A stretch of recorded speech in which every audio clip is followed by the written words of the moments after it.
Hello mga ka-DIY, magandang araw po sa ating lahat. Kumusta na po kayo? Ako po talaga ay nasisiyahan na nagbabasa doon sa comment section sa ginagawa nating DIY RAM pump. Marami pong naamis doon, maraming natuwa, nasiyahan at meron ding hindi makapaniwala. Pero itong video na ito, gagawin ko po ito para po sa mga nagtatanong at nais matuto kung paano ang pag-set up sa ating DIY RAM pump. Sana po ay panoorin nyo hanggang dulo at sana po ay may matutunan kayo dito nang sa ganon makagawa rin kayo ng sarili nyong DIY RAM pump. Napakahalaga po nito mga ka-DIY dahil wala na po itong electricity, wala ka nang babayaran na o kung ano-ano pa dyan. Yung kailangan mo lang talaga dito yung consistent na spring na pagkuhanan ng tubig para mag-supply sa ating RAM pump. Para po hindi po ito mamamatay at patuloy po itong mag-ooperate in 24 hours. Ilang tangke? Di press na. So ito na po mga ka-DIY, no? Dito po muna tayo sa tangke. Ito po palang tangke na 3 inches na pipe. Ang haba po nito mga ka-DIY ay 1 meter. At ito naman po ang kanyang intake. Galing po ito sa tangke doon sa taas. Ito po ay 1 inch na black hose o polyethylene. At ito naman ang kanyang out. Papunta naman doon sa taas. Sa kanilang bahay, ito po ay 1/2 inch.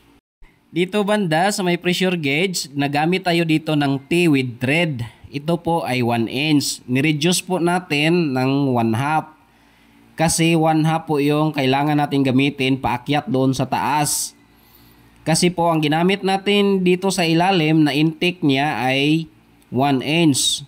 So kapag 1 inch ang gamitin natin sa ilalim, gawin natin 1/2 sa taas. At kapag 2 inches naman ang sa ilalim, gagamitin naman natin sa itaas ay 1 inch. Ganun po yon mga ka-DIY. Yon po ang natutunan ko sa aking mga research.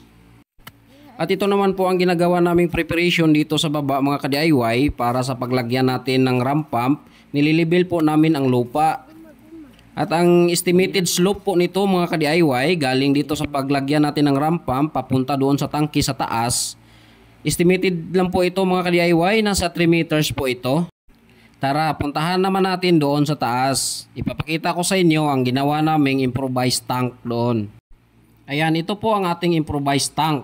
Libi lang po itong ginamit namin mga ka-DIY. Ito po ang magsasalo ng tubig galing spring. Mag-i-stack muna dito.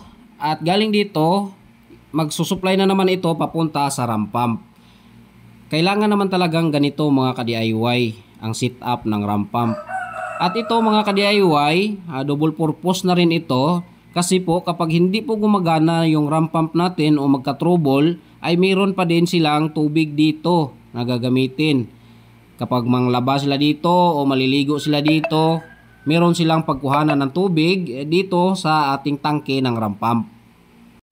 At kung mapapansin nyo mga ka-DIY, ang level po ng tubig sa ating tangke kung maaari ay mananatiling ganyan. Hindi po pwedeng ang level ng tubig ay bababa sa ating main line papuntang RAM pump.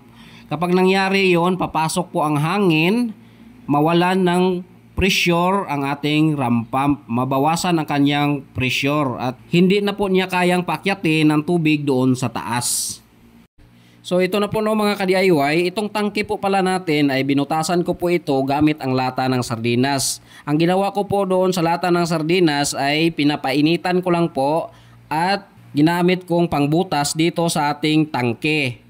At pagkatapos ay nilagyan ko rin ito ng isa pang lata ng sardinas para dito po natin isuksok ang 2 inches na black hose o polyethylene pipe. At pagkatapos nilagyan lang natin ng epoxy para matibay. At galing dito sa binutasan ko ay nilagyan ko po ito ng clearance papunta dito sa baba. Hindi ko po sinagad para hindi po masama ay yung mga dumi doon sa RAM pump para iwas bara. So ganito po ang ginawa natin mga ka-DIY. Galing dito sa tangke, gumamit po tayo ng 2 inches na polyethylene o black hose.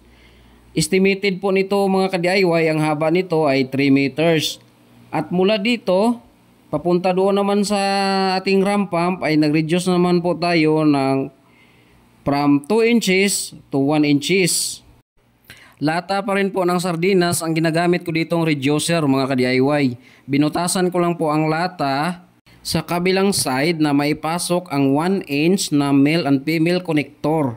At sa kabila naman ang 2 inch na black hose.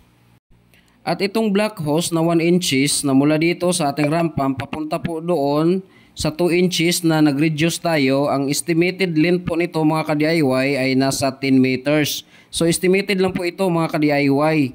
So 10 meters plus ang 3 meters nga 2 inches, meron po tayong approximately 13 to 14 meters ang haba ng ating main line na nagsusupply sa ating ramp pump.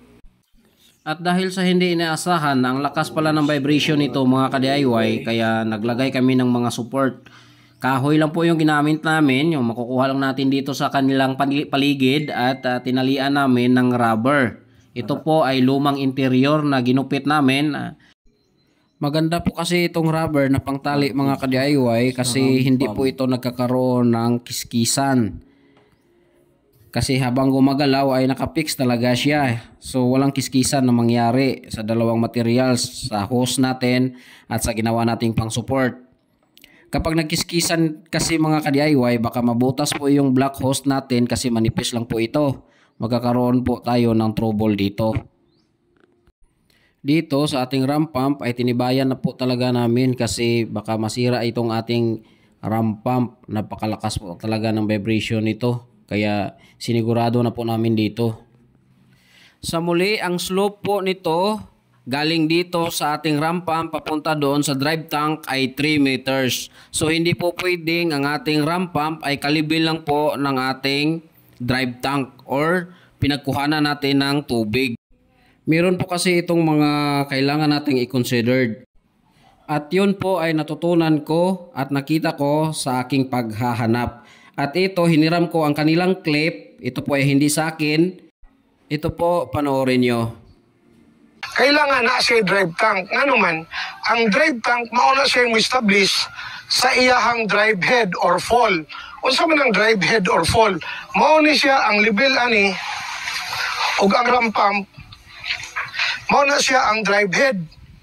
Unya, panitan ani, ang difference nila is 1.5 meters.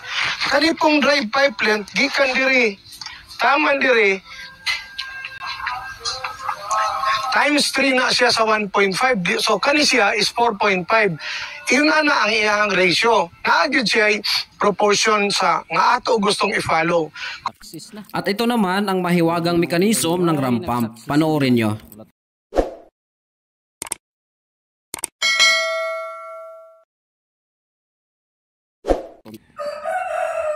From the river, stream or spring, the water is delivered to the pump through a slanting pipe. The water is driven into the pump using simple gravity and closes the waste valve, creating a high pressure. The water then travels vertically through the pump body, opens the delivery valve, enters the pressure chamber and compresses the air in the column. The compressed air then forces the water back, closing the delivery valve. All the time, water then flows up through the delivery pipe. Then the pressure falls in the lower part of the pump and the waste valve opens, allowing the water again to flow down the drive pipe. The wasting valve closes once more, the delivery valve opens and the cycle starts again.